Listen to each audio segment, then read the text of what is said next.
Hello everyone, स्वागत है आपका एडी लर्निंग अकेडमी में। एनजीओ आप सभी को मेरा नमस्ते। उम्मीद करती हूँ आप सभी खुश और स्वस्थ होंगे। तो फ्रेंड्स, आज की क्लास में हम आपको 2018 में पूछे गए डीएसएसबी टीजीटी के प्रीवियस ईयर के क्वेश्चन कराने वाले हैं, जो आपके एग्जाम की दृष्टि से मोस्ट इंपोर्टेंट रहने वाले हैं। तो चलिए शुरू करते हैं आज की क्लास आपको अच्छी लगे तो लाइक सब्सक्राइब करना ना भूलें और क्लास को ज़्यादा से ज़्यादा शेयर करिए ताकि और भी बच्चों को इसका फायदा मिल सके। और आज की क्लास में हमने 50 अति महत्वपूर्ण प्रश्न लिया आपके एग्जाम को ध्यान में रखते हुए। तो चलिए शुरू करते हैं। तो आज की क्लास का हमारा पहला क्वेश्चन है, इनमें से कौन सी कहानी निराला ने लिखी है? पद्मा और लिली, रोज, उन्मिदिनी, गोधूली। अति महत्वपूर्ण प्रश्न है आपके एग्जाम की दृष्टि से। आपको आपके क्वेश्चन के लिए 5 सेकंड का समय दिया जाता है, अपना आंसर दीजिए। अगर हम यहाँ पर बात करें निराला जी द्वारा लिखी कहानी की, तो रोज नहीं है, उन्मिदिनी भी नहीं है और गोधूली भी नहीं है। ऑप्शन हमारा यहाँ पर पहला ही सही होने वाला है। पद्मा और लिली इनके द्वारा लिखी गई अति महत्वपूर्ण कहानी है। निराला जी की यहाँ से रचनाओं से कई बार एग्जाम में क्वेश्चन पूछा गया है। चतुरी चमार इनकी महत्वपूर्ण रचना है और ये एग्जाम में पूछी गई है।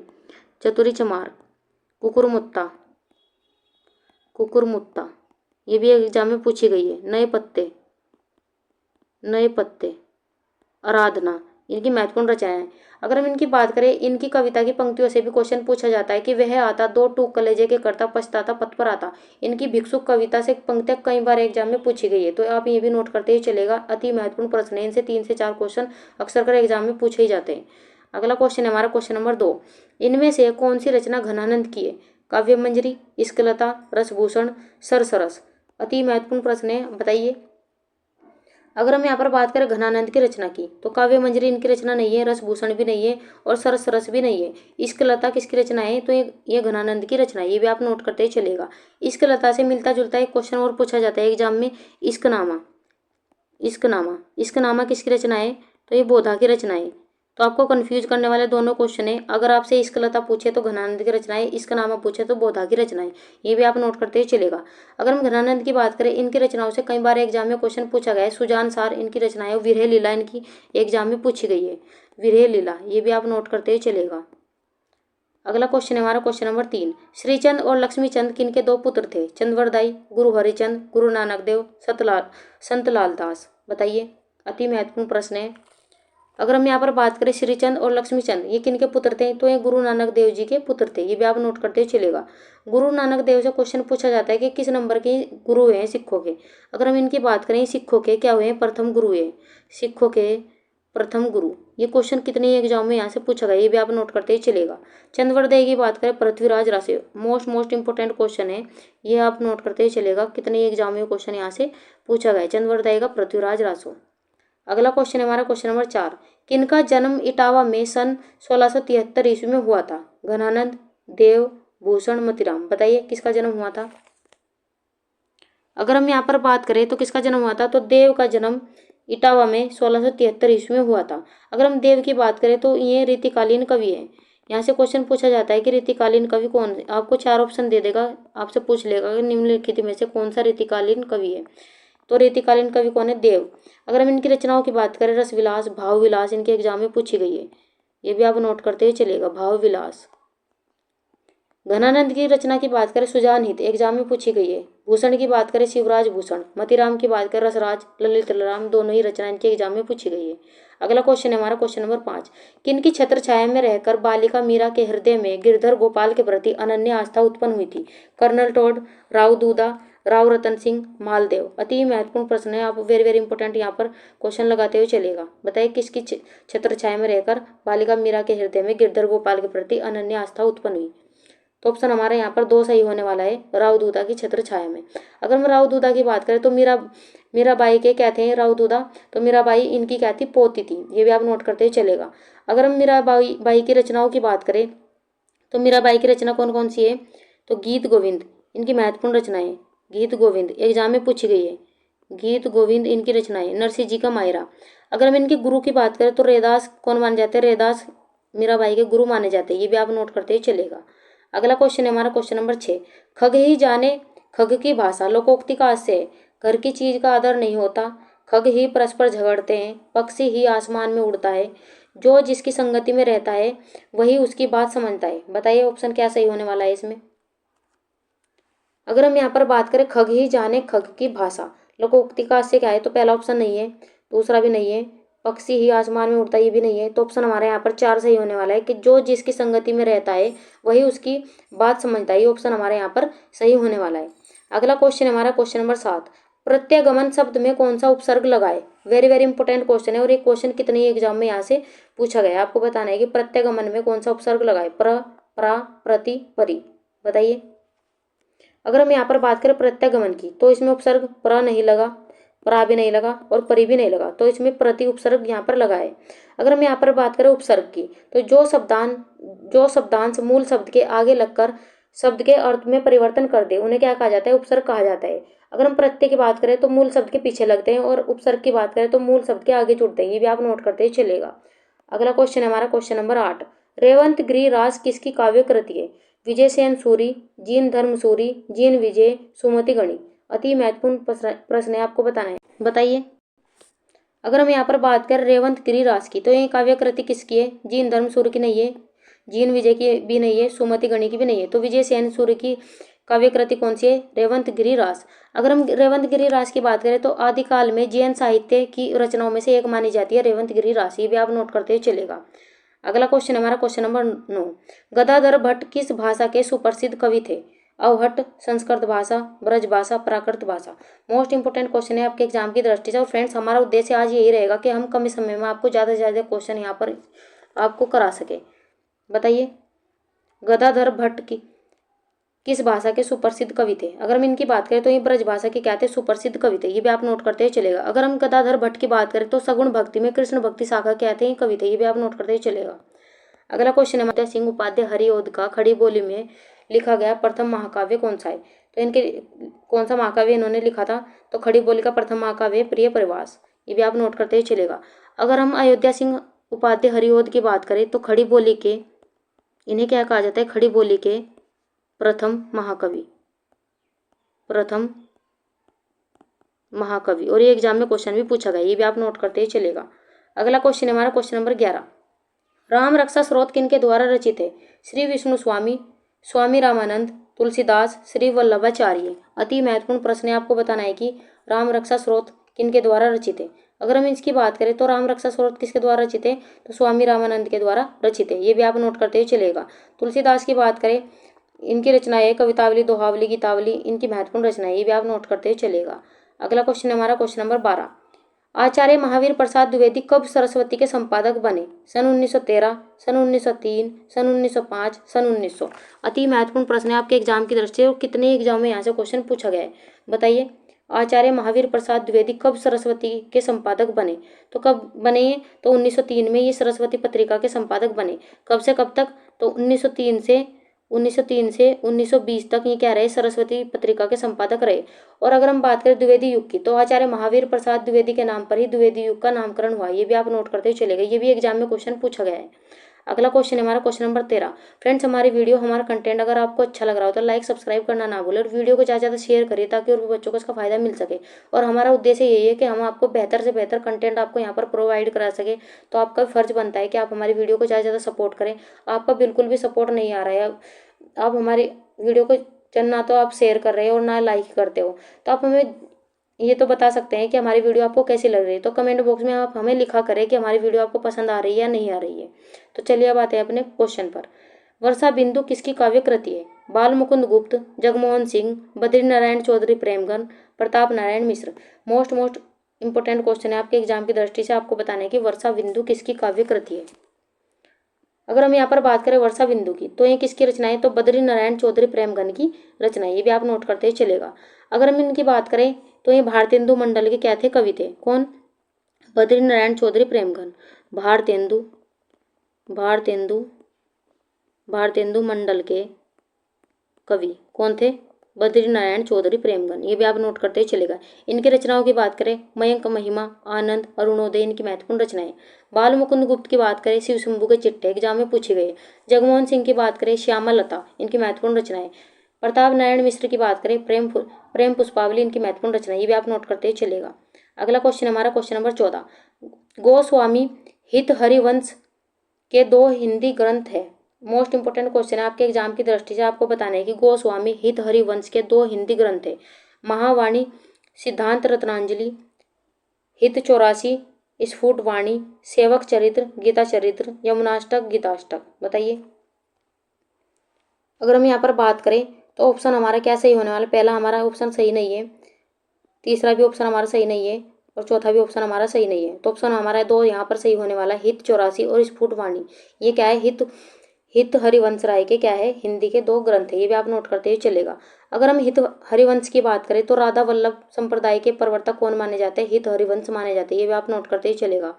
अगर हम इनकी बात करें, इस संप्रदाय का उद्घोष कहाँ पर हुआ था? तो वृंदावन में हुआ था, ये भी आप नोट करते हुए चलेगा। कई बार क्वेश्चन यहाँ से पूछा जाता है। अगर हम यहाँ पर बात करें तो ऑप्शन हमारा क्या सही होने वाला है? दो यहाँ पर सही होने वाला है। अगला क्वेश्चन हमारा क्वेश्चन नंबर 15, निम्नलिखित में से तद्भव शब्द कौन सा है? चिंता, आशा, दया, लाज। आपको यहाँ पर तद्भव शब्द बताना है। अगर हम यहाँ पर बात करें तद्भव शब्द की तो चिंता हमारा तद्भव शब्द नहीं है, आशा भी नहीं है, दया भी नहीं है। तो ऑप्शन हमारे यहाँ पर 4 सही होने वाले। लाज हमारा क्या है? तद्भव शब्द है। अगला क्वेश्चन हमारा क्वेश्चन नंबर 16, कौन सा शब्द इनमें तत्सम है? यहाँ पर आपसे क्वेश्चन में तत्सम पूछा गया, कौन सा शब्द इसमें से तत्सम है? मुंह, चाह, इच्छा, सामान। बताइए। अगर हम यहाँ पर बात करें तत्सम शब्द की तो मुंह हमारा तत्सम शब्द नहीं है, चाह भी नहीं है और सामान भी नहीं। तो इच्छा हमारा यहाँ पर क्या है? तत्सम शब्द है, ये भी आप नोट करते ही चलेगा। अगला क्वेश्चन हमारा क्वेश्चन नंबर 17, नासिकेत पुराण भाषा अष्टछाप के किस कवि की रचना है? ध्रुवदास, नाभादास, स्वामी नंददास, सूरदास। अति महत्वपूर्ण प्रश्न है, बताइए। नासिकेत पुराण भाषा अष्टछाप के किस कवि की रचना है? तो किस कवि की रचना है? तो ये रचना है स्वामी नंददास की, ये भी आप नोट करते ही चलेगा। अगर हम यहाँ पर एक क्वेश्चन कई बार एग्जाम में पूछा गया है कि जड़िया कवि किसे कहा जाता है? तो नंददास को जड़िया कवि कहा जाता है, ये भी आप नोट करते ही चलेगा। सूरदास की रचनाओं की बात करें, सुरसरावली, सूरसागर, इनकी महत्वपूर्ण रचनाएं। अगला क्वेश्चन हमारा क्वेश्चन नंबर 18, नियामत खां जान की उल्लेखनीय कृति है? गदर, क्याम रासो, प्रद्युम्न चरित्र, राणा खां रासो। अति महत्वपूर्ण क्वेश्चन आपके एग्जाम की दृष्टि से आपको बताना है कि नियामत खान जान की उल्लेखनीय कृति कौन सी है? तो कौन सी है इनकी कृति? तो इनकी कृति है क्याम रासो। तो फ्रेंड्स, आज की क्लास में आपको कुछ नए क्वेश्चन भी यहाँ पर देखने को मिल रहे हैं। आपने बहुत कम क्वेश्चन ये देखे होंगे, तो हमने चुनिंदा क्वेश्चन लिया आपके एग्जाम की दृष्टि से, ताकि आपके हर एक क्वेश्चन आप यहाँ पर कर पाओ, हर एक क्वेश्चन आपको यहाँ पर आता हो, तो आपका कोई भी क्वेश्चन ना छूटे, इसलिए हमने बेहतर से बेहतर आज की क्लास में क्वेश्चन लिए हैं। अगला क्वेश्चन है हमारा क्वेश्चन नंबर 19, प्रगति प्रयोग काल की समय सीमा है? 1936 से 1956 ईस्वी, 1918 से 1938 ईस्वी, 1900 से 1918 ईस्वी, 1938 से 1963 ईस्वी। बताइए, प्रगति प्रयोग काल की समय सीमा क्या है? अगर हम यहाँ पर बात करें प्रगति प्रयोग काल की समय सीमा क्या है, तो 1936 से 1956। ऑप्शन हमारा पहला ही यहाँ पर सही होने वाला है। अगला क्वेश्चन हमारा क्वेश्चन नंबर 20, महादेवी का काव्य रचना काल मुख्यतः कब से कब तक है? सन 1918 से 1932 ईस्वी, सन 1925 से 1952 ईस्वी, सन 1924 से 1942 ईस्वी, सन 1936 से 1946 ईस्वी। बताइए, महादेवी का काव्य रचना काल मुख्यतः कब से कब तक माना जाता है? तो कब से कब तक माना जाता है? तो 1924 से 1942 तक का समय किसका माना जाता है? महादेवी वर्मा की काव्य रचना का माना जाता है, ये भी आप नोट करते ही चलेगा। महादेवी की रचनाओं की बात करें, निहार की अगर हम बात करें, इनका पहला क्या था? कविता संग्रह। पहला निहार की बात करें, पहला क्या था? कविता संग्रह, कविता संग्रह, ये भी आप नोट करते ही चलेगा। अगर हम इनकी बात करें, महादेवी को आधुनिक युग की मीरा भी कहा जाता है। ये भी क्वेश्चन कितने एग्जाम में पूछा गया। यामापरी ने ज्ञानपीठ पुरस्कार से सम्मानित किया गया था। किस पर? यहाँ से क्वेश्चन पूछा जाता है कि किस रचना के लिए महादेवी वर्मा को ज्ञानपीठ पुरस्कार से सम्मानित किया गया? तो यामा के लिए इन्हें ज्ञानपीठ पुरस्कार से सम्मानित किया गया। इनकी रचनाओं की बात करें, निहार, नीरजा, गिल्लू, ये सभी इनकी रचनाएं, ये भी आप नोट करते ही चलेगा। अगला क्वेश्चन है हमारा क्वेश्चन नंबर 21, चिश्ती संप्रदाय के दो उप संप्रदाय के नाम है? वहबिया, रजकिया, सबीरी निजामी, हिसामी और हाजसाई। अति महत्वपूर्ण प्रश्न है, आपको बताना है कि चिश्ती संप्रदाय के दो उप संप्रदायों के नाम तो कौन से हैं? दो उप संप्रदाय, तो सबीरी और निजामी। ये क्या है? चिश्ती संप्रदाय के क्या है? दो उप संप्रदाय। अगर हम चिश्ती संप्रदाय की बात करें तो सूफी शाखा का भाग है क्या है? चिश्ती संप्रदाय, ये भी आप नोट करते ही चलेगा। यहाँ से क्वेश्चन पूछ लेता है कि किस संप्रदाय का भाग है? चिश्ती संप्रदाय, तो सूफी शाखा का क्या है? भाग है चिश्ती संप्रदाय। अगला क्वेश्चन हमारा क्वेश्चन नंबर 22, किस कृति में प्रसाद ने यंत्र और तर्क पर आधारित समाज का चित्रण के साथ साथ शैव दर्शन की अभिव्यक्ति की है? उर्वशी, आंसू, प्रेम पथिक, कामायनी। चार यहाँ पर सही होने वाला है। अगर हम बात करें प्रसाद जी की, तो इन्होंने कामायनी रचना में यंत्र और तर्क पर आधारित समाज के चित्रण के साथ साथ शैव दर्शन की भी अभिव्यक्ति की है। ये भी आप नोट करते ही चलेगा। अगर हम कामायनी की रचना की बात करें तो ये इन्होंने कब की थी? अगर हम कामायनी की बात करें तो कामायनी की रचना 1935, कामायनी की रचना इन्होंने 1935 में की। उर्वशी की बात करें तो 1909 में इन्होंने उर्वशी की रचना की। आंसू की बात करें 1925 में इसकी रचना की। और प्रेम पथिक की बात करें 1914 में इन्होंने प्रेम पथिक की रचना की। ये भी आप नोट करते ही चलेगा। अगर हम कामायनी की बात करें तो 15 इसमें सर्गों में से विभक्त किया गया है और शांत रस की क्या है ये रचना, ये भी आप नोट करते ही चलेगा। ऐसे भी क्वेश्चन पूछा जाता है कि कामायनी में कितने सर्ग है, तो 15 क्या है इसमें सर्ग है, ये भी आप नोट करते ही चलेगा। अगला क्वेश्चन हमारा क्वेश्चन नंबर 23। हिंदी नाटक को साहित्यिक भूमिका प्रदान करने का प्रयास सर्वप्रथम किसने किया था? लक्ष्मी नारायण मिश्र, भारतेंदु हरिश्चंद्र, गंगा प्रसाद अरोड़ा, जयशंकर प्रसाद। अति महत्वपूर्ण प्रश्न है, वेरी वेरी इंपॉर्टेंट। आप यहाँ पर लगाते हुए चलेगा क्वेश्चन, क्योंकि कई बार एग्जाम में पूछा गया है। आपको यहाँ पर बताना है कि हिंदी नाटक को साहित्यिक भूमिका प्रदान करने का प्रयास सर्वप्रथम किसने किया था? तो किसके द्वारा किया गया था? तो भारतेंदु हरिश्चंद्र के द्वारा किया गया था। भारतेंदु हरिश्चंद्र को हिंदी नाटक का जनक भी कहा जाता है। भारतेंदु हरिश्चंद्र को हिंदी नाटक का जनक भी किसे कहा जाता है? हिंदी नाटक का जनक भी भारतेंदु हरिश्चंद्र को कहा जाता है। हिंदी गद्य का पिता में भी भारतेंदु हरिश्चंद्र को कहा जाता है। और नव जागरण का अग्रदूत भी किसे कहा जाता है? भारतेंदु हरिश्चंद्र को कहा जाता है। और कितने एग्जाम में क्वेश्चन पूछा गया है। लक्ष्मी नारायण मिश्र की बात करें अशोक वन, इनकी महत्वपूर्ण रचनाएं। जयशंकर प्रसाद की बात करें आंसू, लहर, झरना, कामायनी, इनकी महत्वपूर्ण रचनाएं। ये भी आप नोट करते ही चलेगा। अगला क्वेश्चन हमारा क्वेश्चन नंबर, निर्मला उपन्यास में मुख्यतः किस बात का चित्रण है? दहेज प्रथा और वृद्ध विवाह से होने वाला पारिवारिक विघटन, ग्रामीण स्थितियों का चित्रण, कृषक जीवन की समस्याओं का चित्रण, मनोरंजन, पराधीनता, अशिक्षा का चित्रण। वेरी वेरी इंपॉर्टेंट क्वेश्चन है। और आप यहाँ पर देख सकते हैं कि हर एग्जाम में निर्मला उपन्यास से क्वेश्चन पूछे ही जा रहा है। तो वेरी वेरी इंपॉर्टेंट आप यहाँ पर लगाते हुए चलेगा, क्योंकि ये महत्वपूर्ण इनका उपन्यास रहा है। आपको बताना है कि इस उपन्यास में मुख्यतः किस बात का चित्रण किया गया है? तो किस बात का चित्रण किया गया है? तो दहेज प्रथा और वृद्ध विवाह से होने वाले पारिवारिक विघटन का इसमें क्या किया गया है? चित्रण किया गया है। अगर हम निर्मला की बात करें, ये मुंशी प्रेमचंद का क्या है? उपन्यास है। मुंशी प्रेमचंद का उपन्यास है। और प्रेमचंद जी को क्या कहा जाता है? कथा सम्राट भी कहा जाता है। ये भी आप नोट करते ही चलेगा। अगला क्वेश्चन हमारा क्वेश्चन नंबर 25।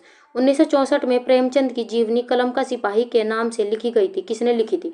आपको यहाँ पर बताना है कि 1964 में जो प्रेमचंद की जीवनी कलम का सिपाही लिखी गई थी वो किसने लिखी थी? राहुल सांकृत्यायन, स्वामी दयानंद सरस्वती, अमृत राय, रामविलास शर्मा। बताइए, अति महत्वपूर्ण प्रश्न है आपके एग्जाम की दृष्टि से। तो किसके द्वारा लिखी गई थी? तो अमृत राय के द्वारा ये क्या लिखी गई थी? कलम का सिपाही जीवनी लिखी गई थी। अगर हम इनकी बात करें अमृत राय की, तो ये क्या है? मुंशी प्रेमचंद जी के क्या है? मुंशी प्रेमचंद जी के बेटे हैं। कौन? अमृत राय मुंशी प्रेमचंद जी के बेटे हैं। और कलम का सिपाही किसे कहा जाता है? मुंशी प्रेमचंद को कहा जाता है। और कलम का सिपाही जीवनी किसके द्वारा लिखी गई? अमृत राय के द्वारा लिखी गई। राहुल सांकृत्यायन की बात करें घुमक्कड़ शास्त्र, एग्जाम में पूछी गई है। स्वामी दयानंद सरस्वती की बात करें सत्यार्थ प्रकाश, ये भी एग्जाम में पूछी गई है। रामविलास शर्मा की बात करें प्रगति और परंपरा, इनकी महत्वपूर्ण रचना है। ये भी आप नोट करते ही चलेगा। अगला क्वेश्चन हमारा क्वेश्चन नंबर 26। मुहु मुहु कुहू कुहू कुहू की कोयल, इस पंक्ति में किस प्रकार के सौंदर्य की छटा देखी जा सकती है? रूप सौंदर्य, नाद सौंदर्य, चित्र सौंदर्य, राष्ट्रीय सौंदर्य। अति महत्वपूर्ण प्रश्न है। और आप यहाँ पर देख सकते हैं कि किस तरह से एग्जामिनर ने क्वेश्चन पूछ रखे हैं। बताइए, अगर हम इन पंक्तियों की बात करें, इन पंक्तियों में कैसा सौंदर्य देखने को मिलता है? तो नाद सौंदर्य देखने को मिलता है। ये भी आप नोट करते हुए चलेगा। अगला क्वेश्चन हमारा क्वेश्चन नंबर 27। मेरी यूरोप यात्रा वृत्तांत की रचना किसने की थी? Shiv Prasad Gupt, Ram Narayan Mishra, Rahul Sankrityayan, Jawaharlal Nehru. Most important question है आपके एग्जाम की दृष्टि से और कई एग्जाम में क्वेश्चन पूछा गया है। बताइए, मेरी यूरोप यात्रा वृत्तांत किसके द्वारा लिखी गई है? तो किसके द्वारा रचित है? राहुल सांकृत्यायन के द्वारा रचित है। ये भी आप नोट करते हुए चलेगा। राहुल सांकृत्यायन को यात्रा साहित्य का पिता में भी कहा जाता है। क्वेश्चन यहाँ से बन जाता है कि यात्रा साहित्य का पिता किसे कहा जाता है? तो यात्रा साहित्य का पिता में किसे कहा जाता है? राहुल सांकृत्यायन को कहा जाता है। ये भी आप नोट करते ही चलेगा। अगर हम इनकी रचनाओं की बात करें, वोल्गा से गंगा, सतमी के बच्चे, इनकी महत्वपूर्ण रचनाएं। वोल्गा से गंगा इनके एग्जाम में पूछी गई। वोल्गा से गंगा, ये एग्जाम में पूछी गई। शिव प्रसाद गुप्त की बात करें नीला चांद, राम नारायण मिश्र की बात करें जापान का इतिहास, और जवाहरलाल नेहरू की बात करें भारत की खोज, इनकी महत्वपूर्ण रचना, ये भी आप नोट करते चलेगा। अगला क्वेश्चन है हमारा क्वेश्चन नंबर 28। फ्रेंड्स, हमारी वीडियो हमारा कंटेंट अगर आपको अच्छा लग रहा है तो लाइक सब्सक्राइब करना ना भूलें और क्लास को ज़्यादा ज़्यादा शेयर करिए ताकि और बच्चों को इसका फायदा मिल सके और हमें भी मोटिवेशन मिलता रहे और हम आपके लिए बेहतर से बेहतर कंटेंट यहाँ पर ला सके।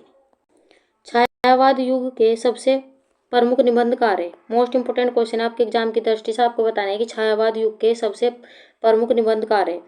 गुलाब राय, रामचंद्र शुक्ल, शांति प्रिय द्विवेदी, शिवपूजन सहाय। मोस्ट इंपोर्टेंट क्वेश्चन है आपके एग्जाम की दृष्टि से आपको बताना है कि छायावाद युग के सबसे प्रमुख निबंधकार है।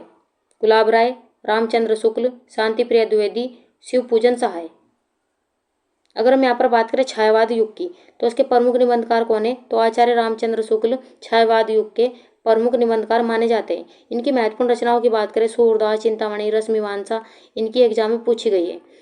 रसमीमांसा, ये भी आप नोट करते हुए चलेगा, रसमीमांसा।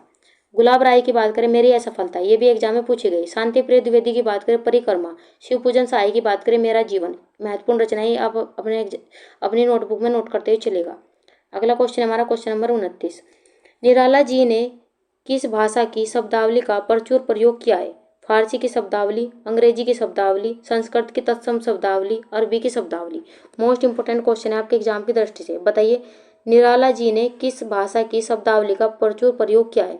तो किसका क्या है, तो ऑप्शन हमारा यहाँ पर पहला गलत है, दूसरा भी हमारा गलत है और तीसरा भी हमारा गलत है। तो ऑप्शन हमारे यहाँ पर 3 सही होने वाला है। संस्कृत की तत्सम शब्दावली का इन्होंने क्या किया, प्रचुर प्रयोग किया है, ये भी आप नोट करते ही चलेगा।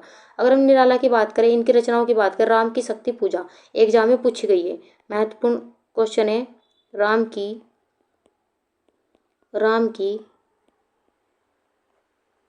की शक्ति पूजा, ये भी आप नोट करते ही चलेगा। अनामिका, कुकुरमुत्ता, इनकी एग्जाम में पूछी गई रचनाएं। अगला क्वेश्चन है हमारा क्वेश्चन नंबर 30। मौत के खिलाफ जिंदगी की लड़ाई किस विधा की पुस्तक है? जीवनी, रिपोर्टाज, नाटक, रेखा चित्र। अति महत्वपूर्ण प्रश्न है, आपको बताना है कि मौत के खिलाफ जिंदगी की लड़ाई किस विधा की पुस्तक है। अगर हम यहाँ पर बात करें तो किस विधा की पुस्तक है, तो ये क्या है, रिपोर्टाज है। किसका रिपोर्टाज है? शिवदान सिंह चौहान का क्या है, रिपोर्टाज है। शिवदान सिंह चौहान का क्या है, रिपोर्टाज है। अगर हम इनके पहले रिपोर्टाज की बात करें तो इनका पहला रिपोर्टाज है लक्ष्मीपुरा क्या है, इनका पहला रिपोर्टाज है। और अगर हम बात करें मौत के खिलाफ जिंदगी की लड़ाई, ये क्या है, इनका दूसरा रिपोर्टाज है। दूसरा क्या है, रिपोर्टाज, ये भी आप नोट करते हुए चलेगा। अगर हम यहाँ पर एक शब्द है रिपोर्टाज, तो रिपोर्टाज कैसा शब्द है, तो एक क्या है, एक फ्रांसीसी शब्द है, ये भी आप नोट करते ही चलेगा। वेरी वेरी इंपॉर्टेंट क्वेश्चन है आपके एग्जाम की दृष्टि से। अगला क्वेश्चन है हमारा क्वेश्चन नंबर 31। न वह अच्छा है न बुरा, न वह कोमल है न सख्त, वह है सिर्फ शुद्ध वक्त। किसने कहा है? हरिवंश राय बच्चन, मुक्तिबोध, भवानी प्रसाद मिश्र, दिनकर। बताइए ये पंक्तियां किसके द्वारा लिखी गई है? अगर हम इन पंक्तियों की बात करें तो ये पंक्तियां लिखी गई भवानी प्रसाद मिश्र के द्वारा। अगर हम भवानी प्रसाद मिश्र की बात करें तो क्या थे, दूसरे सप्तक के क्या थे, प्रथम कवि। दूसरे तार सप्तक के क्या थे, दूसरे तार सप्तक के प्रथम कवि, ये भी आप नोट करते ही चलेगा। इनकी महत्वपूर्ण रचनाओं की बात करें, बुनी हुई रस्सी इनकी महत्वपूर्ण रचनाएं और इन्हें साहित्य अकादमी पुरस्कार भी इस रचना पे 1972 में दिया गया, बुनी हुई रस्सी पर, ये भी आप नोट करते ही चलेगा। अगर हम भवानी प्रसाद मिश्र की बात करें, गांधीवादी विचारधारा के क्या थे, कवि थे, ये भी आप नोट करते ही चलेगा। हरिवंश राय बच्चन की बात करें, मधुबाला, मधुशाला इनकी महत्वपूर्ण रचनाएं। मुक्तिबोध की बात करें, चांद का मुंह टेढ़ा एग्जाम में पूछी गई है। दिनकर की बात करें, उर्वशी, हुंकार, रेणुका इनकी महत्वपूर्ण रचनाएं, ये भी आप अपनी नोटबुक में नोट करते ही चलेगा। अगला क्वेश्चन है हमारा क्वेश्चन नंबर 32। कौन सी पंक्ति हरिवंश राय बच्चन जी की है? वासना के पंख सी फैली हुई थी, हिल उठे नभ के और छोर, इस पार ये प्रिय मधु है तुम हो, न्यो छावर स्वर्ग इसी भू पर। बताइए कौन सी पंक्ति हरिवंश राय बच्चन जी की है? अगर हम बात करें हरिवंश राय बच्चन जी की पंक्तियों की, तो इस पार ये प्रिय मधु है तुम हो, ये पंक्तियां किसकी है? हरिवंश राय बच्चन जी की पंक्तियां है। एक क्वेश्चन यहाँ से कई बार पूछा गया है कि हालावाद के प्रवर्तक कौन है। यहाँ पर अगर हम बात करें हालावाद के प्रवर्तक कौन है? हरिवंश राय बच्चन जी है। इनकी महत्वपूर्ण रचनाओं की बात करें, मधुबाला, मधुशाला इनकी महत्वपूर्ण रचनाएं, ये भी आप नोट करते हुए चलेगा। एग्जाम में इनकी रचनाएं भी पूछी गई है। अगला क्वेश्चन है हमारा क्वेश्चन नंबर 33। केदारनाथ अग्रवाल की कौन सी प्रगतिकालीन कविता है? बसंती हवा, पांचाली, मिट्टी की बारात, पाषाणी। अति महत्वपूर्ण प्रश्न है आपके एग्जाम की दृष्टि से, आपको बताना है कि केदारनाथ अग्रवाल की कौन सी प्रगतिकालीन कविता है। तो कौन सी कविता है? अगर हम बात करें वसंती हवा, ये क्या है? एक प्रगतिकालीन कविता, ये भी आप नोट करते ही चलेगा। मिट्टी की बारात की बात करें शिवमंगल सिंह सुमन, इनकी महत्वपूर्ण रचनाएं। पाषाणी की बात करें रविंद्रनाथ टैगोर की कहानी है, ये भी आप नोट करते ही चलेगा। अगला क्वेश्चन है हमारा क्वेश्चन नंबर 34। डायरी के दो रूप क्या क्या है? व्याख्यात्मक तथा व्यंजनात्मक, स्थानीयता, कल्पना प्रियता, आत्मीय मनोवैज्ञानिक, वस्तुनिष्ठ और व्यक्तिनिष्ठ। बताइए डायरी के दो रूप क्या क्या है? अगर हम यहाँ पर बात करें डायरी के दो रूप, तो व्याख्यानात्मक और व्यंजनात्मक ये भी नहीं है, स्थानीयता कल्पना प्रियता ये भी नहीं है, आत्मीय मनोवैज्ञानिक ये भी नहीं है। ऑप्शन हमारे यहाँ पर 4 सही होने वाला है। व्यक्तिनिष्ठ तथा वस्तुनिष्ठ क्या है? डायरी के दो रूप है, ये भी आप नोट करते हुए चलेगा। अगला क्वेश्चन है हमारा क्वेश्चन नंबर 35। नागार्जुन की भाषा क्या है? ब्रज, अवधी, खड़ी बोली, संस्कृत। मोस्ट इंपोर्टेंट क्वेश्चन है आपके एग्जाम की दृष्टि से। आपको बताना है कि नागार्जुन जी की भाषा क्या है। अगर हम नागार्जुन जी की भाषा की बात करें तो ऑप्शन हमारा 3 सही होने वाला है। खड़ी बोली नागार्जुन जी की भाषा है। अगर हम इनकी बात करें प्रगतिवादी क्या है? लेखक है। प्रगतिवादी क्या है? लेखक। नागार्जुन जी प्रगतिवादी लेखक, ये भी आप नोट करते ही चलेगा। इनके क्वेश्चन यहाँ से कई बार क्वेश्चन पूछा जाता है इनके नाम से। इनका नाम क्या था? वेदनाथ मिश्र। वेदनाथ मिश्र, यहाँ से भी क्वेश्चन पूछा गया है कि नागार्जुन जी का नाम क्या था, तो वेदनाथ मिश्र इनका नाम था, ये भी आप नोट करते हुए चलेगा। अगर हम नागार्जुन जी की बात करें, इनकी महत्वपूर्ण रचनाओं की बात करें, युगधारा, सतरंगे पंखों वाली, कई बार एग्जाम में पूछी गई है। और ये इनकी बोली की बात करें तो हिंदी, मैथिली, बांग्ला के क्या थे? ये लेखक थे। और अगर हम यहाँ पर ऑप्शन की बात करें तो ऑप्शन हमारा खड़ी बोली सही होने वाला है। तो नागार्जुन जी की भाषा क्या थी? खड़ी बोली थी, ये भी आप नोट करते हुए चलेगा। अगर हम इनके लेखक की बात करें तो हिंदी, मैथिली और बांग्ला में इन्होंने क्या की थी? रचनाएं की थी, ये भी आप नोट करते हुए चलेगा। अगला क्वेश्चन है हमारा क्वेश्चन नंबर 36। त्रिशंकु निबंध किसने लिखा है? निराला, भारतेंदु, अज्ञे, रघुवीर सहाय। मोस्ट इंपोर्टेंट क्वेश्चन है आपके एग्जाम की दृष्टि से। आपको बताना है कि त्रिशंकु निबंध किसने लिखा, तो किसके द्वारा लिखा गया है? ये अज्ञे जी के द्वारा निबंध लिखा गया है, ये भी आप नोट करते ही चलेगा। अज्ञे जी की रचनाओं की बात करें, हरी घास पर क्षण भर, इनकी महत्वपूर्ण रचनाएं ये एग्जाम में पूछी गई है। हरी घास पर क्षण भर एग्जाम में इनकी रचना पूछी गई है। भग्नदूत, इत्यलम, कितने नाव में कितनी बार, ये भी एग्जाम में पूछी गई। निराला की बात करें, अप्सरा, परिमल, इनकी महत्वपूर्ण रचनाएं। भारतेंदु की बात करें, वेद की हिंसा न भवती, एग्जाम में पूछी गई है। रघुवीर साय की बात करें, हंसो हंसो जल्दी हंसो, इनकी महत्वपूर्ण रचनाएं, ये भी आप नोट करते हुए चलेगा। अगला क्वेश्चन है हमारा क्वेश्चन नंबर 37। फ्रेंड्स, हमारी वीडियो, हमारा कंटेंट अगर आपको अच्छा लग रहा हो तो लाइक सब्सक्राइब करना ना भूलें और वीडियो को ज़्यादा शेयर करिए ताकि और भी बच्चों को इसका फायदा मिल सके। और हम एक प्रयास कर रहे हैं ताकि एक भी क्वेश्चन आपका इस सीरीज से ना छूटे और आप अपने एग्जाम में ज़्यादा से ज़्यादा क्वेश्चन आप हल कर पाओ और आप यहाँ पर बेहतर सीख पाओ। तो हम इतना प्रयास कर रहे हैं तो आप हमें भी ज़्यादा से ज़्यादा सपोर्ट करिए ताकि हमें भी लगे कि आपको हमारी वीडियो पसंद आ रही है। तो चलिए अब आते हैं अपने क्वेश्चन पर। हमारा 37वां क्वेश्चन है, सन 1925 ईस्वी में कौन सी पत्रिका आरंभ हुई? मर्यादा, चांद, कल्याण, माधुरी। बताइए सन 1925 में कौन सी पत्रिका आरंभ हुई? तो कौन सी पत्रिका आरंभ हुई? तो कल्याण पत्रिका आरंभ हुई। अगर हम इसके संपादक की बात करें, राधेश्याम खेमका। अगर इसके संपादक की बात करें, इसका संपादन कहाँ से हुआ? गीता प्रेस गोरखपुर से इसका क्या हुआ था? इसका प्रकाशन हुआ था। और प्रथम इसके संपादक कौन थे? भाईजी हनुमान प्रसाद इसके क्या थे? पहले संपादक थे, ये भी आप नोट करते ही चलेगा। अगर हम यहाँ पर बात करें मर्यादा पत्रिका की, तो मर्यादा पत्रिका के संपादक कौन है? कृष्णकांत मालवीय इसके क्या है? संपादक है। अगर माधुरी की बात करें, माधुरी पत्रिका के संपादक कौन है? प्रेमचंद जी, ये भी आप नोट करते ही चलेगा। अगर हम चांद पत्रिका की बात करें, रामरख सिंह भी इसके क्या रहे? संपादक रहे। महादेवी वर्मा भी रही है। नंद किशोर तिवारी भी इसके संपादक रहे, ये भी आप नोट करते ही चलेगा। अति महत्वपूर्ण प्रश्न है आपके एग्जाम की दृष्टि से। अगला क्वेश्चन है हमारा क्वेश्चन नंबर 38। क्वेश्चन नंबर 38 की बात करें तो हिंदी का एक पत्र साहित्य है। शैली पत्र, चिट्ठी पत्री, पत्र पत्री, कला पत्र। मोस्ट इंपोर्टेंट क्वेश्चन है, आपको बताना है कि हिंदी का एक पत्र साहित्य है, तो क्या है? बताइए। तो यहाँ पर ऑप्शन हमारा 2 सही होना है, चिट्ठी पत्री, ये भी आप नोट करते ही चलेगा। अगला क्वेश्चन है हमारा क्वेश्चन नंबर 39। जिंदगी मुस्काई किसका संस्मरण है? ब्रज वल्लभ शर्मा, कन्हैयालाल मिश्र प्रभाकर, शांति स्वरूप भटनागर, महादेवी वर्मा। बताइए जिंदगी मुस्काई किसका संस्मरण है? तो किसका संस्मरण है? तो ऑप्शन हमारा 2 सही होने वाला है, कन्हैयालाल मिश्र प्रभाकर। अगर हम इसकी बात करें, इसका संस्मरण कब हुआ था? तो 1953 में क्या लिखा गया है? ये इनके द्वारा लिखा गया है, ये भी आप नोट करते ही चलेगा। अगला क्वेश्चन हमारा क्वेश्चन नंबर 40। कवि न होऊ नहीं चतुर कहाऊं, मति अनुरूप राम सनु गाऊं। यह पंक्ति किसकी है? जायसी, तुलसीदास, सूरदास, रसखान। आपको बताने की महत्वपूर्ण पंक्तियाँ है कि कवि न होऊं नहीं चतुर कहाऊं, मति अनुरूप राम सुन गाऊं। अगर मैं इनकी बात करें, इन पंक्तियों में क्या कहा गया है कि मैं न तो कवि हूँ न चतुर कहलाता हूँ, अपनी बुद्धि के अनुसार ही राम जी के क्या गाता हूँ, गुणगान गाता हूँ। ये भी किसके द्वारा कहा गया है, तो ये तुलसीदास जी के द्वारा कहा गया है। तो इन पंक्तियों में अति महत्वपूर्ण पंक्तियाँ हैं किसकी, तुलसीदास जी की। अगर हम तुलसीदास जी की रचनाओं की बात करें, रामचरितमानस, कवितावली, दोहावली, ये इनकी महत्वपूर्ण रचनाएं। और ये पंक्तियाँ भी, ये क्या है, रामचरितमानस की एक चौपाई है। क्या है पंक्तियाँ, रामचरितमानस से क्या ली गई है, चौपाई है। रामचरितमानस की क्या है, चौपाई है। ये भी आप नोट करते चलिएगा। जायसी की बात करें, पद्मावत, अकरावट, इनकी महत्वपूर्ण रचनाएं। सूरदास की बात करें, सुरसरावली, सूरसागर, इनकी महत्वपूर्ण रचनाएं। रसखान की बात करें, प्रेम वाटिका, इनकी अति महत्वपूर्ण रचनाएं। ये भी आप नोट करते चलेगा। तो ऑप्शन हमारा ये 2 सही होने वाला है। ये महत्वपूर्ण पंक्तियां किसकी है, तुलसीदास जी की। अगला क्वेश्चन हमारा क्वेश्चन नंबर 41। प्रयोगवादी कवि भावुकता के स्थान पर किसको स्वीकार करते हैं, कल्पना शक्ति को, ठोस बौद्धिकता को, सृष्टि की उन्मुखता को, परंपरागत मूल्यों को। बताइए, प्रयोगवादी कवि भावुकता के स्थान पर किसको स्वीकार करते हैं, तो किसको स्वीकार करते हैं, तो ऑप्शन हमारे यहाँ पर 2 सही होने वाला है, ठोस बौद्धिकता को स्वीकार करते हैं। तो क्वेश्चन नंबर हमारा 42 है, इनमें से कौन सा रेखाचित्र रामवृक्ष बेनीपुरी का है, कुंज बिहारी, कुल्ली भाट, माटी की मूर्तें, रेखाएं बोल उठी। अति महत्वपूर्ण प्रश्न है आपके एग्जाम की दृष्टि से। आपको बताना है कि इनके द्वारा लिखित रेखाचित्र कौन सा है, तो कौन सा है, तो माटी की मूर्तें। ऑप्शन हमारे यहाँ पर सही होने वाला है। रामवृक्ष बेनीपुरी का रेखाचित्र क्या है, माटी की मूर्तें। अगर हम इनकी बात करें, इनकी महत्वपूर्ण रचनाएं, गेहूं बनाम गुलाब, ये भी एक एग्जाम में पूछी गई है।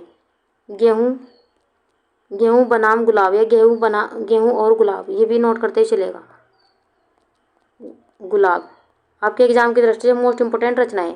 अगर हम यहाँ पर बात करें कुल्ली भाट, तो सूर्यकांत त्रिपाठी निराला की रचनाएं। रेखाएं बोल उठी, देवेंद्र सत्यार्थी की रचनाएं। अगला क्वेश्चन हमारा क्वेश्चन नंबर 43। मातृक छंद में ही किसने समस्त काव्य की रचना की थी, अज्ञे, सुमित्रानंदन पंत, अमीर Khusro, Kedarnath Singh. Most important question है आपके एग्जाम की दृष्टि से। आपको बताना है कि मातृक छंद में ही किसने समस्त काव्य की रचना की थी, तो किसके द्वारा की गई थी, सुमित्रानंदन पंत के द्वारा की गई थी। सुमित्रानंदन पंत की बात करें तो ये छायावादी क्या है, कवि है। छायावादी कवि कौन है, सुमित्रानंदन पंत। अगर हम इनकी बात करें, इनकी पहली कविता है गिरजे का घंटा, किनकी, सुमित्रानंदन पंत की। इनकी महत्वपूर्ण रचनाओं की बात करें, पल्लव, वीणा, गुंजन, इनकी महत्वपूर्ण रचनाएं। अज्ञे जी की बात करें, हरि घास पर क्षण भर, इनकी महत्वपूर्ण रचनाएं। अमीर खुसरो की बात करें, नूह सिपियर, इनकी महत्वपूर्ण रचनाएं। केदारनाथ सिंह की बात करें, रात पिया पिछवाड़े, इनकी महत्वपूर्ण रचनाएं। ये भी आप नोट करते ही चलेगा। अगला क्वेश्चन हमारा क्वेश्चन नंबर 44। मेरा क्षुद्र व्यक्तित्व रुद्ध है, सीमित है आटा दाल नमक लकड़ी के जुगाड़ में, रचनाकार है। आपको यहाँ पर बताना है कि इन पंक्तियों का रचनाकार कौन है, मैथिली शरण गुप्त, पंत, नागार्जुन प्रसाद। बताइए, इस पंक्तियों के रचनाकार कौन है। अगर हम बात करें इन पंक्तियों की, कि मेरा क्षुद्र व्यक्तित्व रुद्ध है, सीमित है आटा दाल नमक लकड़ी के जुगाड़ में, ये पंक्तियाँ किसकी हैं, तो ये पंक्तियाँ हैं नागार्जुन जी के द्वारा लिखी। ये भी आप नोट करते ही चलेगा। अगर हम इनके नाम की बात करें, इनका मूल नाम क्या है, वेदनाथ मिश्र। ये भी एग्जाम में यहाँ से क्वेश्चन पूछा गया है कि नागार्जुन जी का नाम क्या था, तो वेदनाथ मिश्र। वेदनाथ मिश्र। इनकी रचनाओं से भी क्वेश्चन पूछा जाता है। रतिनाथ की चाची, इनकी महत्वपूर्ण रचनाएं। ये भी आप नोट करते ही चलेगा। मैथिली शरण गुप्त की बात करें, रंग में भंग, इनकी महत्वपूर्ण रचनाएं। पंत की बात करें, पल्लव, वीणा, इनकी महत्वपूर्ण रचनाएं। प्रसाद की बात करें, आंसू, लहर, झरना, कामायनी, इनकी महत्वपूर्ण रचनाएं। अगला क्वेश्चन हमारा क्वेश्चन नंबर 45। मैथिली शरण गुप्त की पहली काव्य कृति जो संवत 1909 में प्रकाशित हुई थी, कौन सी है, प्रतिध्वनि, श्रृंगार लहरी, रंग में भंग, कुमकुम। आपको बताना है कि अति महत्वपूर्ण प्रश्न है। आपको बताना है कि मैथिली शरण गुप्त की पहली काव्य कृति कौन सी है, तो कौन सी है, तो रंग में भंग, इनकी काव्य कृति 1909 में प्रकाशित हुई थी। अगर हम बात करें मैथिली शरण गुप्त की, तो ये क्या हुए, द्विवेदी युग के क्या हुए, महत्वपूर्ण कवि हुए। द्विवेदी युग के, यहाँ से भी क्वेश्चन पूछ लेता है कि मैथिली शरण गुप्त किस युग के कवि है, तो द्विवेदी युग के महत्वपूर्ण कवि है। ये भी आप नोट करते ही चलेगा। अगर हम इनके उपनाम की बात करें, रसिकेंद्र उपनाम से क्या क्या करते थे, ये क्या क्या करते थे, रचनाएं किया करते थे। ये भी आप नोट करते ही चलेगा। इनकी महत्वपूर्ण रचनाओं की बात करें, साकेत, यशोधरा, जयद्रथवती, इनकी महत्वपूर्ण रचनाएं। ये भी आप नोट करते ही चलेगा। अगला क्वेश्चन हमारा क्वेश्चन नंबर 46। भरत मुनि के कथानुसार किस रस स्थायी को अभिनय में देखना संभव नहीं है, श्रृंगार रस, शांत रस, हास्य रस, विभत्स रस। बताइए। अगर हम बात करें आचार्य भरत मुनि की, तो आचार्य भरत मुनि के अनुसार जो इन्होंने रस नहीं माना है वो कौन सा रस नहीं माना है, तो शांत रस को इन्होंने रस नहीं माना है। आचार्य भरत मुनि से यहाँ से क्वेश्चन पूछा गया है कि इनके द्वारा कितने रस माने गए, तो इनके द्वारा 8 रसों की संख्या बताई गई है। अगर हम बात करें इनके द्वारा रसों की संख्या कितनी बताई गई है, तो 8 बताई गई है। कौन कौन से रस को इन्होंने स्वीकार किया है? श्रृंगार रस, हास्य रस, करुण रस, रोद रस, वीर रस, भयानक रस, विभत्स रस और अद्भुत रस। इन्होंने इन 8 रसों को क्या किया है? स्वीकार किया है, और इन्होंने शांत रस को स्वीकार नहीं किया है। तो यहाँ से क्वेश्चन पूछा जाता है कि आचार्य भरत मुनि ने किस रस को रस नहीं माना, तो शांत रस को इन्होंने रस नहीं माना है। ये भी आप नोट करते ही चलेगा। अगर हम श्रृंगार की बात करें तो श्रृंगार आप सही कर लीजिएगा, श्रृंगार ऐसे लिखा जाता है, ये भी आप नोट करते ही चलेगा। अगर हम इनके रस सूत्र की बात करें, विभाव, अनुभव, व्यभिचारी, संयोग, रस, निष्पत्ति, इनका महत्वपूर्ण सूत्र है। ये कई बार एग्जाम में पूछा गया है, ये भी आप नोट करते ही चलेगा। अगला क्वेश्चन है हमारा क्वेश्चन नंबर 47। कबीर के दूसरे गुरु कौन थे? रामानुजाचार्य, शेख तकी, आत्माराम, रामानंद स्वामी। मोस्ट इंपॉर्टेंट क्वेश्चन है आपके एग्जाम की दृष्टि से। आपको बताना है कि कबीर के दूसरे गुरु कौन थे। अगर हम यहाँ पर बात करें कबीर के दूसरे गुरु, तो शेख तकी को कुछ अनुयायी, कबीर के कुछ अनुयायी क्या मानते हैं? शेख तकी को इनका गुरु मानते हैं। ये भी आप नोट करते ही चलेगा। अगर हम कबीर की बात करें तो ये सिकंदर लोधी के क्या थे? समकालीन थे। यहाँ से भी क्वेश्चन पूछा गया है कि कबीर किसके समकालीन थे, तो सिकंदर लोधी के क्या थे? ये समकालीन थे। ये भी आप नोट करते ही चलेगा। कबीर की बात करें तो कबीर को यहाँ से क्वेश्चन पूछा गया है कि कबीर को वाणी का डिक्टेटर किसके द्वारा कहा गया है? वाणी का डिक्टेटर किसके द्वारा कहा गया है? कबीर को वाणी का डिक्टेटर ये किसके द्वारा कहा गया है? तो हजारी प्रसाद द्विवेदी के द्वारा कबीर दास जी को वाणी का डिक्टेटर कहा गया है। ये भी आप नोट करते ही चलेगा। अगला क्वेश्चन है हमारा क्वेश्चन नंबर 48।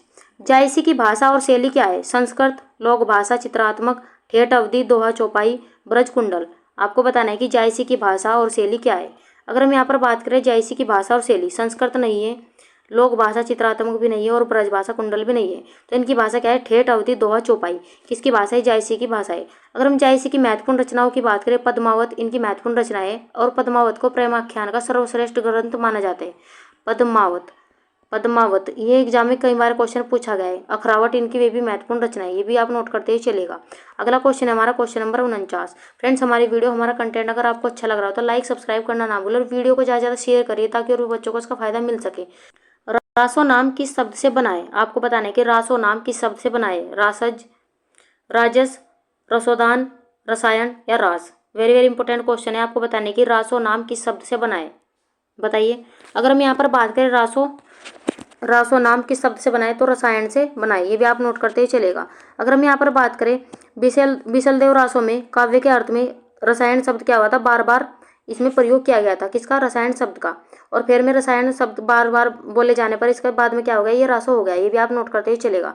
अगर हम यहाँ पर आया शब्द बिसलदेव रासो की बात करें तो बिसलदेव रासो किसका है? नरपति नाले का। खुमान रासो की बात करें दलपति विजय, परमाल रासो की बात करें जगनिक, और पृथ्वीराज रासो की बात करें तो चंद्रवरदाई की रचना है। ये भी आप नोट करते ही चलेगा। तो ऑप्शन हमारा यहाँ पर सही होने वाला है 3।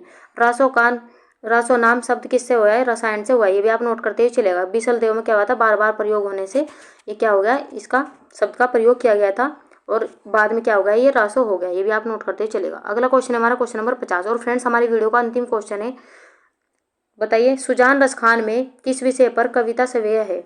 राम विषयक, प्रकृति विषयक, कृष्ण विषयक, नारी विषयक। आपको बताना है कि सुजान रसखान में किस विषय पर कविता सवेय है, तो किस विषय पर है? तो ऑप्शन हमारे यहाँ पर 3 सही होने वाला है। कृष्ण विषय पर सुजान रसखान में क्या है? सवेय है। ये भी आप नोट करते ही चलिएगा। अगर हम यहाँ पर बात करें सुजान रसखान की, तो सुजान रसखान रचना किसकी है? तो सुजान रसखान रचना है रसखान जी की। रसखान जी की क्या है? रचना है। ये भी आप नोट करते हुए चलेगा। रसखान की बात करें तो वल्लभ संप्रदाय के क्या माने जाते हैं? संबंध रखते हैं। कौन? रसखान जी। ये भी आप नोट करते हुए चलेगा। और भक्ति और श्रृंगार रस दोनों में क्या कहती है? इन्होंने प्रधानता दी थी, और अपनी कविताएं इन्होंने भक्ति और श्रृंगार रस में दोनों में ही की थी। अगर हम इनके असली नाम की बात करें, रसखान का असली नाम भी पूछा जाता है। इनका असली नाम क्या है? सैयद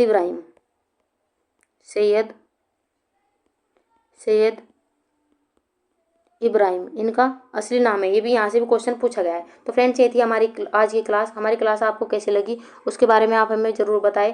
हमारी वीडियो, अगर हमारा कंटेंट आपको पसंद आया तो लाइक सब्सक्राइब करना ना भूलें, और वीडियो को ज़्यादा शेयर करिए ताकि और बच्चों को इसका फ़ायदा मिल सके। और हमें कमेंट बॉक्स में ये ज़रूर बताएं कि हमारा कंटेंट आपको कैसा लगा है। तो चले मिलते हैं नेक्स्ट वीडियो में ऐसे कंटेंट के साथ में। तब तक के लिए आप खुश रहिए, अपने माता पिता का सम्मान कीजिए। वीडियो देखने के लिए थैंक यू।